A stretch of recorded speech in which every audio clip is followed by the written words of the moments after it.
ने ट्रैवल को बेहद सरल बना दिया है और इसके साथ ही डॉक्यूमेंटेशन को और एडवांस बनाने की दिशा में बड़ा कदम उठाते हुए देश में एक नया ई पासपोर्ट जारी किया गया है। ये एक चिप वाली पासपोर्ट बुकलेट है जिसका उद्देश्य अंतर्राष्ट्रीय यात्रियों के लिए सुरक्षा प्रक्रिया की तेजी और सुविधा को बढ़ाना है। बता दें कि ये पहल पासपोर्ट सेवा कार्यक्रम यानी PSP 2.0 के तहत शुरू की गई है, जिसकी मदद से भारत अब दुनिया के उन देशों की श्रेणी में आ गया है जो बायोमेट्रिक ट्रैवल डॉक्यूमेंट का इस्तेमाल करते हैं। वहीं पासपोर्ट के लिए अप्लाई करने का तरीका लगभग वही है जो सामान्य पासपोर्ट के लिए होता है, लेकिन इसके अंदर लगी इलेक्ट्रॉनिक चिप और नए वेरिफिकेशन सिस्टम इसे और ज्यादा सुरक्षित, तेज और आधुनिक बना देते हैं।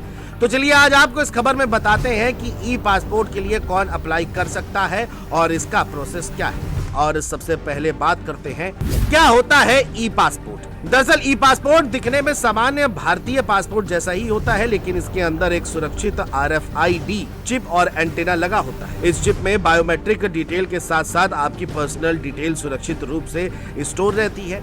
इसके डेटा को एन्क्रिप्शन से सुरक्षित किया जाता है ताकि पासपोर्ट पर छपी जानकारी और डिजिटल रिकॉर्ड बिल्कुल एक जैसी हो। और इसके कवर पर राष्ट्रीय प्रतीक के नीचे गोल्डन कलर का एक छोटा सा चिप मार्क बना होता है, जिससे इसे पहचानना आसान हो जाता है। अब सवाल आता है कि इस ई पासपोर्ट के लिए कौन कौन अप्लाई कर सकता है। दरअसल कोई भी भारतीय नागरिक जो सामान्य पासपोर्ट के लिए पात्र है वो ई पासपोर्ट के लिए भी अप्लाई कर सकता है। हालांकि अभी शुरुआत में सुविधा केवल कुछ चुनिंदा पासपोर्ट सेवा केंद्रों और डाकघर पासपोर्ट सेवा केंद्रों में उपलब्ध कराई गई है, जो बड़े शहरों में मौजूद है। आने वाले समय में सरकार इस सेवा को पूरे देश में धीरे धीरे सभी केंद्रों पर लागू कराने की योजना बना रही है ताकि सभी लोग इसका लाभ उठा सके। और अब बात करते हैं कि इसके लिए अप्लाई कैसे कर सकते हैं। आपको पासपोर्ट सेवा पोर्टल पर रजिस्टर या लॉगिन करना होगा। अप्लाई फॉर फ्रेश पासपोर्ट या री इशू ऑप्शन चुने। अब ऑनलाइन फॉर्म भरें और फीस पेमेंट करें। अब पासपोर्ट सेवा केंद्र पर अपॉइंटमेंट बुक करें।